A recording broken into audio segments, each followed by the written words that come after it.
আসসালামু আলাইকুম। আশা করি সবাই ভালো আছেন। আপনাকে স্বাগতম জানাই আমার ছোট্ট চ্যানেলে। আজকে নতুন একটা রেসিপি নিয়ে আসলাম। খুব সহজে মাছের মাথা দিয়ে শিম বিচি রান্না করে দেখাবো। আসলে শিম বিচিটা অনেকভাবে রান্না করা যায়, তো একবার অবশ্যই আমার এই রেসিপিটা ফলো করে রান্না করে দেখবেন, এটা অনেক ভালো লাগবে। তো আমি এর জন্য ব্রিকেট মাছের বড় একটা মাথা নিয়েছি, কয়েক পিস মাছও নিয়েছি। আমি শিম বিচি পরিষ্কার করে নিয়েছি, পেঁয়াজ কুচি করে নিয়েছি, রসুন কুচি করে নিয়েছি, টমেটো কুচি করে নিয়েছি, আবার টমেটো স্লাইস করেও কেটে নিয়েছি, কাঁচামরিচ নিয়েছি। তো আমি ফার্স্টে মাথাটা 2 ভাগ করে নিলাম, বিকজ মাথাটার মধ্যে মশলা যাতে ভালো করে ঢুকে, ওই জন্য। মাছের মাথা অনেক বড় হলে অনেক সময় এটা মশলাটা ভেতরে ঢুকে না, ভেতরে একটা মজাটা আসলে পাওয়া যায় না খাওয়ার সময়। তো আমি মাথাটা 2 ভাগ করে নেওয়ার পরে সামান্য হলুদ আর লবণ দিয়ে মাছটা ভালো করে মাখিয়ে 10 মিনিট রেখে দিলাম রেস্টে। এরপর আমি 10 মিনিট পর মাছগুলো ভেজে নেওয়ার জন্য প্যানে তেল গরম করতে দিলাম। মাছগুলো একেবারে ব্রাউন কালার করে ভেজে নেবেন। তো আমি তেলটা গরম হয়ে গেলে মাছের পিসগুলো এবং মাথাটা দিয়ে খুব ভালো করে মাছটা একেবারে ডিপ ফ্রাই যাকে বলে ওইভাবে ভেজে নিব। আমরা অন্য মাছ রান্নার সময় অবশ্যই এভাবে ভাজি না, হালকা করে ভাজতে বলা হয়, বাট এই রেসিপিটা রান্নার সময় অবশ্যই মাছটা ভালো করে ভেজে নেবেন। তো আমি অন্য একটা কড়াইয়ে তেল গরম করে নিলাম।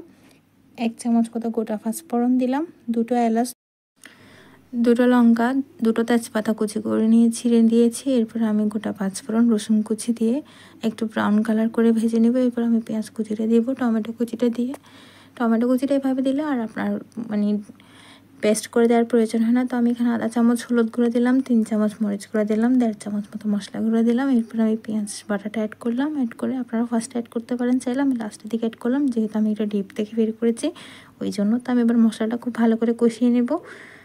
মশলাটা কষানো হয়ে গেলে আমি এখানে এবার শিম বিচিটা অ্যাড করব। শিম বিচি আসলে সিদ্ধ হতে খুব বেশি সময় লাগবে না। তো একটু ভালো করে কষানোর পরে ফার্স্টে আপনি ভালো করে নেড়ে ছেড়ে দিবেন।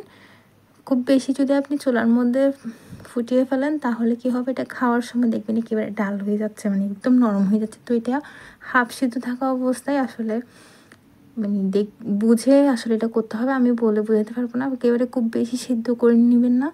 সামান্য একটু কষিয়ে 10 মিনিট মতো কষানোর পরে আপনি মাছের পিসগুলো দিয়ে দিবেন। মাছের পিসগুলো দিয়ে আরেকটু গরম পানি দিয়ে ঢাকনা দিয়ে রাখবেন 20 মিনিট মতো, একদম মিডিয়াম আছে।